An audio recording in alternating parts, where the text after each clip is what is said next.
So magandang araw mga bro, welcome back to my channel, Meltronic Vlog. So ito meron tayong gagawin, Panasonic LCD type ito mga bro, 42 inch. So ang history nito is sabi ng may-ari, nanonood sila tapos biglang may umusok.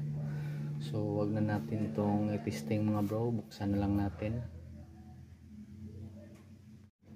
So ito nga pala yung model nya. Yan. So buksan natin mga bro. So ito na mga bro, nabuksan na natin. So ito yung tiko nya. Nandito yung top board nya, nakatago. So ito naman yung main board. Ito yung power supply. Yan o. So mayroon tayong napansin dito mga bro sa power supply. So ito. Kaya nagpasya tayo na wag na natin i-testing kasi umusok daw. So ito, capacitor, mylar capacitor. So ang gagawin natin dito mga bro is i-check natin kung wala na bang ibang shorted. So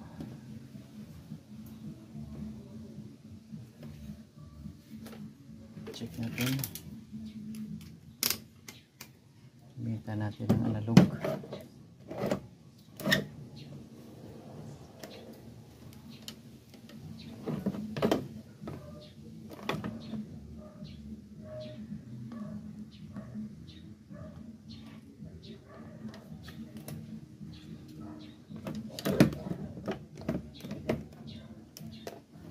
So dito tayo first sa main filter.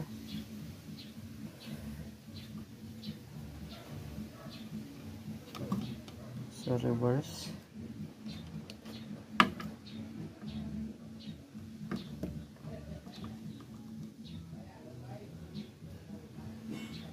Forward. Reverse, so clear.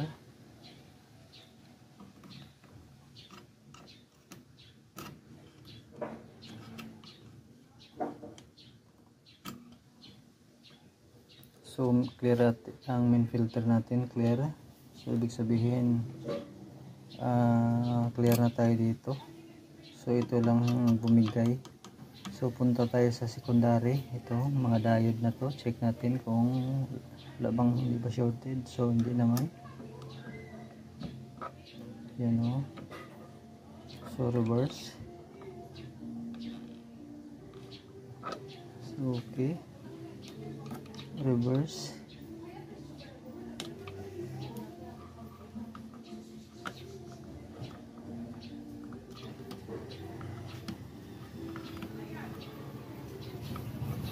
So sana ito lang ang pumutok mga bro.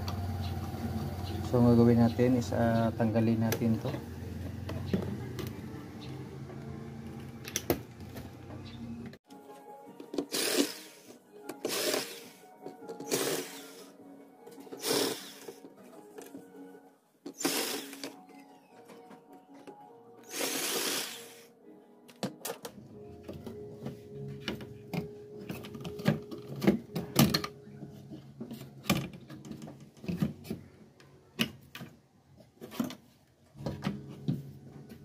So ito na mga bro, natanggal na natin. So double check natin to sa likod, sa circuit mismo. Tapos titingnan natin kung wala na ibang sira, kung ito lang talaga yung sira, itong mylar capacitor na to. So tuloy tayo mga bro. So ito na, wala na tayong makuhang kasi wala na yung number nya. So nagpalit na lang tayo ng medyo mataas pa kunti. Ang pinalit natin is nasa 400 volts yung capacity. So ngayon bago natin i-load mga bro dito sa main board, kailangan muna nating i-measure yung kung mayroon na ba tayong output na masukat. So ganyan yung steps na gagawin natin. So yan.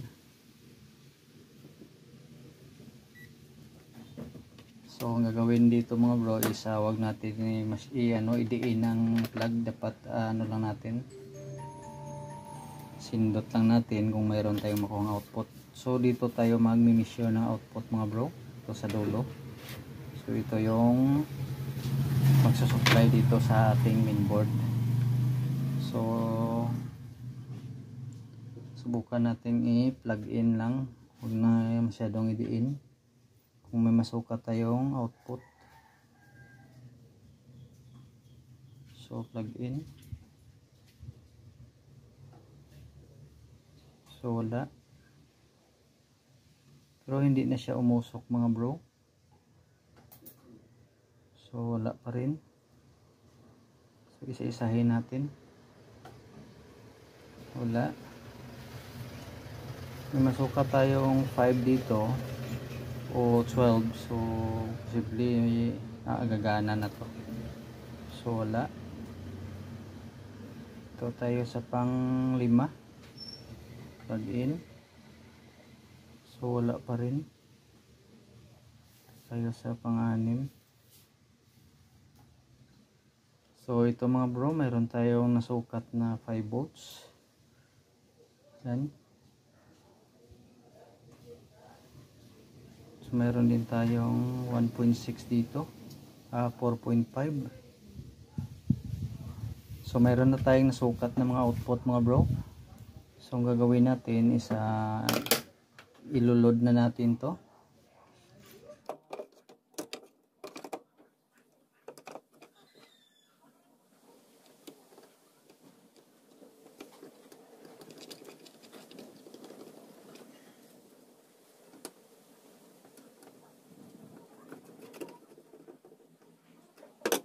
Ito sana gumana na. So plug in na natin mga bro. Plug in.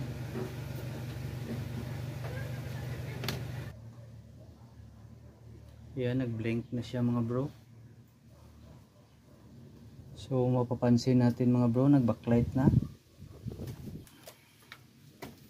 So ito mga bro, nag-backlight na siya. So angat ko lang yung camera natin. Yan o. So umilaw na. So ngayon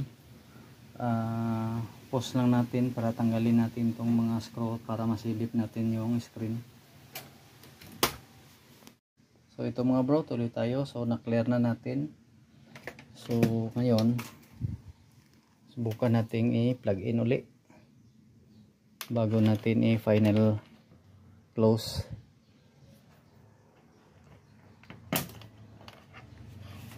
So plug in. So yan, napansin natin nag-green na, nag-blink na yung indicator, yan o. So nag-steady. So subukan natin silipin yung screen. So isang kamay lang tayo mga bro. Mas maganda nandito yung mga may-ari, so ayaw niyang ipakita yung mukha, yung katawan lang, medyo matso ito mga bro. So mas maganda pumayag siya na i-vlog natin. So yun yung resulta ng kanyang screen. So yan o, walang display. So yate ha, walang display. Yan okay yung backlight, yan o. So mayroon pang trouble ito mga bro. So ang trouble nito is dito yan sa, dito tayo sa kanyang panel issue na ito mga bro. So sa power supply ayos na tayo, so may trouble pa tayo sa panel. So pause lang natin para i-plaster natin yung ating setup. So tuloy tayo mga bro. Nakaano pala to nung napaano natin, nakaset pala sa monitor, so walang makitang signal kasi old model. So nung i-press natin dito sa gilid, ito meron siyang mga control dito sa manual. Yan, press natin yung channel up, so yan lumabas yung raster. So kaya nga sabi ko power supply lang yung umusok pero wala siyang display, so naka-monitor pala yung ang settings niya. So close lang natin, tapos final testing tayo para malagyan natin ng signal. So ito na mga bro, final testing na tayo. So nalagyan na rin natin ng antena ito. Ano lang muna, magnet wire. So plug in. Yan. So naka-on na. So yan na mga bro, mayroon ng picture. So inaan na natin yung sound.